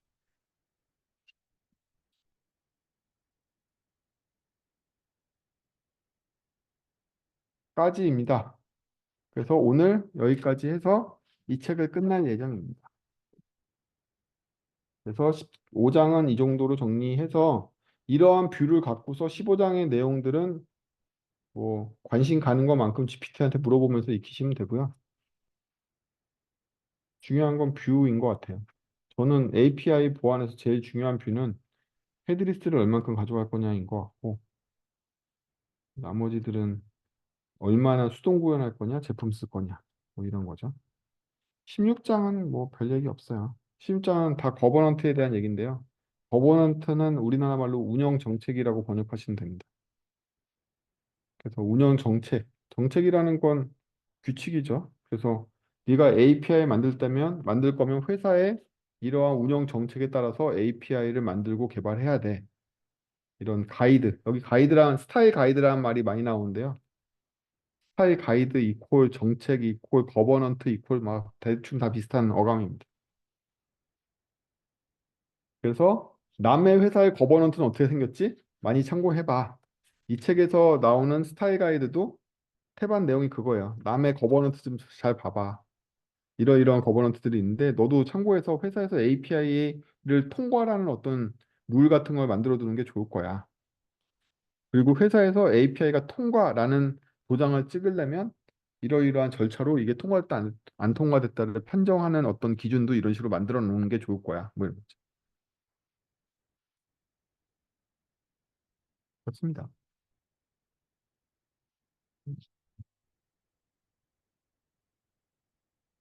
그리고 최종적으로 397페이지에서 원칙을 다시 한번 상기시키고 있죠. 끝. 질문 받겠습니다.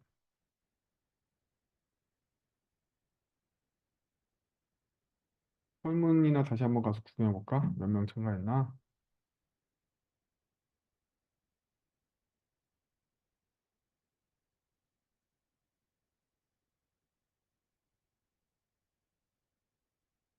28명 참가했습니다. 설문에. 현재 응답을 보면요.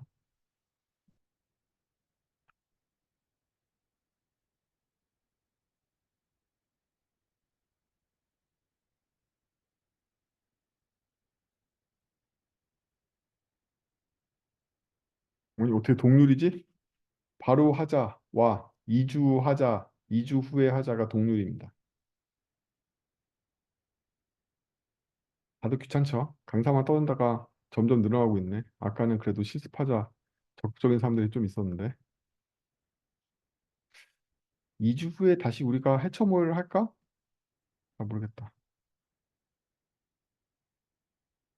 아니, 노코멘트를 넣어놓은 이유는 그 위에 보면 하차하겠다는 사람 있잖아요. 초록색 하차하겠다. 그 사람들은 여기에 응답할 필요가 없잖아. 그래서 노코멘트를 넣는 거.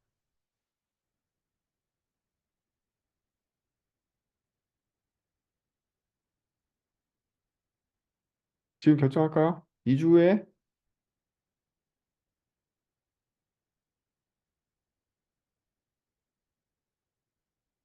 다음 주에 바로 하기에는 빡빡하겠지. 책 주문하면 뭐 늦으면 3일 만에 올 테고. 그러면 읽기가 좀 빡빡하잖아. 아닌가? 한 주 정도 있다 해도 될 것 같긴 한데.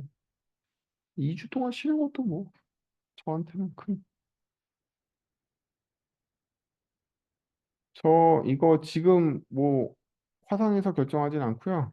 요거 오늘 밤까지 기다렸다가 내일 아침에 보고서 스샷 하나 보여드린 다음에 이 설문 결과대로 가겠습니다.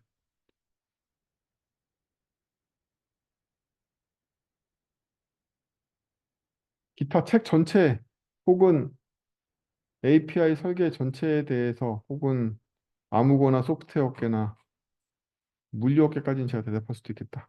웹 에이전시나 아무거나 질문 있으신 분들은 물어보세요. 없으시면 정리할 거예요.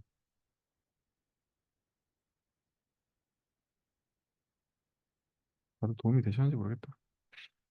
저는 이 책이 굉장히 도움이 많이 됐어요. 이 이벤트 스토밍, 이벤트 스토밍을 가장 길게 설명한 책이에요. 여기 개발자분들 갖고 계시던 DDD 책이나 마이크로 서비스 책에서 이벤트 스토밍 짤막하게 나오는 것들 찾아보셨어요? 까막눈이었다 나중에 보니까 있지 않아? 이벤트 스토밍 언급한 내용들이 그 책에 다 그만큼 한 페이지나 반 페이지 분량으로 들어가 있거든.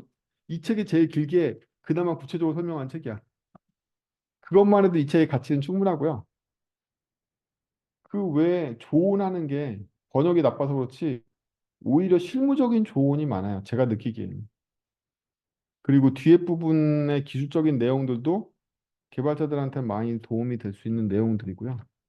토폴로지 구성이나 이런 것들도 내가 시니어고 토폴로지 구성이나 아키를 많이 짜봤어 이런 모르겠는데 그냥 난감한 입장, 미들웨어나 주니어 같은 경우에는 충분히 참고할 수 있는 내용들이 많이 있고 무엇보다 각 기술 파트의 키워드가 다양하잖아요.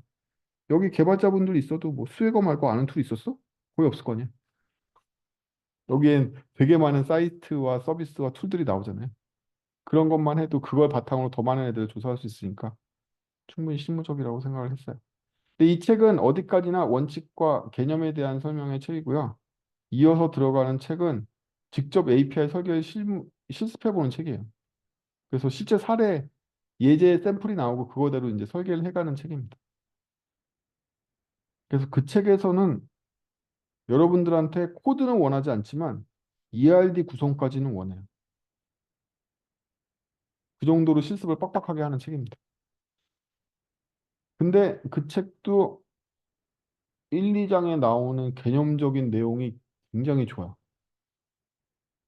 API를 바라보는 일반론이거든요. 그거야말로 기술 용어 없이 기획자가 읽을 수 있는 일반론인데요. 1, 2장 내용이 굉장히 좋습니다. 그 외에 실제 사례 들어갈 때도 실제 사례 초반에 도메인 분석하고 API화 하는 그 과정을 써놓은 그 부분도 굉장히 좋고 무엇보다 번역 품질이 좋아요. 제가 아는 사람이 번역했거든요. 제가 아는 출판사 사장님 책이라서 권한 건 아니고요. 제가 그 출판사 책 많이 안 사는데 그 번역한 사람이 오래전부터 알고 있는 분인데 번역 잘해요. 번역 품질 좋고. 이번에 번역 품질이 너무 뒤어서 에이콘 씨 망해야 되는데. 에이콘 죽을 것 같다. 에이콘이 앞으로도 계약해놓은 양서가 너무 많아가지고 너무 괴로워. 앞으로 나올 엉망의 책들이 너무 많을 거야. 지금은 별세하신 에이콘 사장님이 계신데 얼마 전에 별세하셨거든요. 아들을 위해서 좋은 책들 너무 많이 계약하고 가신 거야. 본인의 모든 인맥을 다 끌어들여가지고 최대한 많이 계약하고 가셨대. 한 200권 있나 봐. 그 책이 다 이 엉망으로 나올 거 아니야. 괴롭다.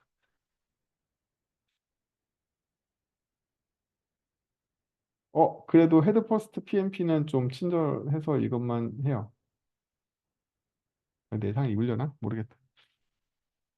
그럴 수도 있고. 한 번은 당해봐야지. 프레트 관리에 엄중함을 당해봐야지. 학문적으로. 저 궁금한 거 하나 있습니다. 네. 조금 상관없을 수 있긴 한데요. 네. 제가 이 스터디 진행하는 도중에 어떤 스타트업 대표님이랑 미팅을 했어요. 개발자를 네. 뽑고 싶은, 개발자가 없는데 네. 뽑고 싶다. 어, 조언을 받고 싶다 했었거든요. 네. 근데 그분이 막 말씀하셨어요. 지금 어떤 기능이 필요하고 그런 것들 막 얘기를 했거든요. 네. 그때 이 책을 좀 떠오르긴 했는데 그 과정은 생각이 안 나더라고요. 근데 만약에 대표님은 그런 일이 많잖아요. 그 어떤 기능이 필요하고 막 얘기하잖아요. 막 네. 그때 대표님 어떤 생각을 거치시는지 좀 알고 싶어요. 저는 좀 약간 뭘 얘기해줘야 되는 건 잘 모르겠어, 질문. 뭔가 그 요구사항이 막 얘기하잖아요. 네. 좀 두서없이. 네. 그때, 그때, 응. 네. 그런, 뭐. 뭐라 해야 되지? 도메인 모델링을 할 수 있냐고? 짧은 시간 내에? 두서없는 도메인 조각들을 이용해서 모델링이 가능하냐고? 그냥 뭘 해야 될지 잘 모르겠어요. 그냥, 뭘 해야 되는 거냐고 물어보면 시장에서의 요구사항은 되게 간단합니다. 여러분들이 고객을 상대하거나 고객이 아닌 다른 팀을 상대하거나 누구 상대할 때도 대부분 다 비슷한데요. 개발자들은 미친놈들이잖아요. 그래서 개발밖에 관심이 없어요. 걔네들하고 얘기할 때는 아무 생각 안 해도 되는 거고요. 그거 말고 기획팀이나 고객이나 사장님이나 뭐 이런 사람들하고 얘기할 때의 요령만 알면 돼요. 그 사람들은 오직 머릿속에 돈 버는 것밖에 없어요. 네, 따라서 이 사람이 왜 나한테 얘기를 하지를 파악할 때 핵심은 뭐냐면 얘가 나한테 만들어 달라는 게 왜 쟤를 돈 벌게 해주지를 파악하는 거예요. 이 얘기를 가만히 듣고 있으면 거기엔 되게 어려운 내용이 있을 거 아니에요. 예를 들면 여러분들은 도로를 어떻게 까는지 아세요? 도로 밑에 스티로폴 들어가는 걸 알고 계세요? 모르잖아. 아스팔트 깔려면 그 밑에 3층 이상의 구조물을 쌓아야 돼. 그러면 아스팔트 까는 놈들이 돈을 어떻게 창출하는지 전혀 이해할 수가 없잖아. 그럼 원래 우리 이해 영역이 아니야. 그놈들이 하는 거라고. 그게 문제가 아니라 그 아스팔트 까는 새끼가 왜 나한테 사이트를 만들어 달라는 거지? 이게 중요하단 말이지. 우리가 사이트를 만들어서 걔가 이 사이트를 운영하면 걔는 왜 돈을 더 절약하게 되거나 벌게 되는 거야? 이걸 이해해야 되는 거야. 얘기의 핵심은 걔는 우리에게 돈을 주려고 의뢰하는 게 아니라는 거지. 걔가 돈을 벌려고 의뢰하는 거지. 그럼 대체 얘 머릿속에 뭐가 있길래 이걸 만들어주면 얘가 돈을 벌게 되는 걸까? 그리고 얼마나 벌게 되는 걸까? 왜? 걔가 벌게 될 돈이 내가 부를 돈이니까. 이게 이 개발자들이 숨막혀가지고 물건 팔 줄 모르니까 내가 들어갈 수고비만큼 청구하려고 그러잖아. 아니야. 내가 만들어줄 걸로 그놈이 벌 돈이 얼마인지를 알고 거기에 3분의 1 정도를 청구하는 거야. 어떤 3분의 1? 걔가 벌어들일 향후 4년간의 수익의 3분의 1 혹은 향후 1년간 벌어들일 전액 정도를 개발비로 청구하면 적당해요. 보통. 그러거든? 그러려면 얘가 이 사이트를 나한테 만들어달라는 사이트로 어떻게 돈을 버는지에 대한 것만 계속 질문해서 빨리 그걸 캐치해야 돼. 그래야지 말이 통해. 그러는 순간, 그렇게 접근하는 순간 고객이 뭐라고 그러냐면, 이 말이 통하시네요. 이렇게 얘기 나온다. 바로. 도메인을 접목하려고 그러지 마. 걔가 관심 있는 건 나한테 관심 있는 게 뭐겠어. 내가 소프트웨어적인데. 내가 소프트웨어 만들어주면 그걸로 돈 벌 수 있다는 생각을 했을까 나한테 왔을 거야. 그것만 중요해. 오지. 걔 관심사는 그거야. 그러니까 걔는 떠듬떠듬 얘기한다고. 도메인을 잘 설명하지도 않고 의욕만 앞서 있는 거지. 야, 내가 만들려는 게 이런 건데 이거 만들 수 있어. 이렇게 얘기한단 말이지. 네. 그럼 질문을 어떻게 유도해야 되는데? 그거 왜 만드세요? 그거 하면 뭐가 좋아요? 그거 하면 왜 돈 버는데요? 이쪽으로 유도를 해서 이해를 해야 되는 거지. 도메인은 이해할 수 없어요. 그건 마치 윤성님이 친절해. 그럼 윤성님 앞에 윤성님이 고객이야. 근데 나는 뭐 하는 놈이냐면 개발과 무관한 놈인데 나한테 뭐 의뢰하려고 그래. 윤성님이 나한테 개발 친절하게 설명하면 나한테 10분 내에 개발 이해시킬 수 있어? 똑같은 일이 일어난 거잖아. 내 앞에 있는 고객이 30년 동안 선박 비파괴 검사하는 놈이야. 비파괴 검사가 뭐냐면 선박 같은 걸 구멍 내서 검사할 수가 없으니까 초음파 기기로 이 철판이 안전한지 아닌지를 검사하는 그런 직업이 있어요. 이거 왜 하냐고? 비파괴 검사 관리 사이트를 만든 적이 있거든. 비파괴 검사하는 애가 와가지고 나한테 비파괴 검사에 대한 도메인을 얘기하면 이걸 이해할 수 있다고? 이해 못해. 못한다고. 단지 이 새끼가 왜 사이트를 만들려고 그런지를 알아야 된다고. 사이트 만들어주면 이놈이 왜 돈을 버는지. 그것만 알면 되는 거지. 도메인을 정복하려고 그러지 마. 걔 왜 돈 버는지만 알면 돼. 감사합니다. 너무 오랫동안 장사한 티를 냈나. 제 머릿속은 이런 식으로 굴러가게 돼 있어. 아무튼 여기까지 하고요. 설문 결과에 따라서 2주 후에 보던가 1주 후에 보던가 바로 보던가 하겠습니다. 수고하셨습니다.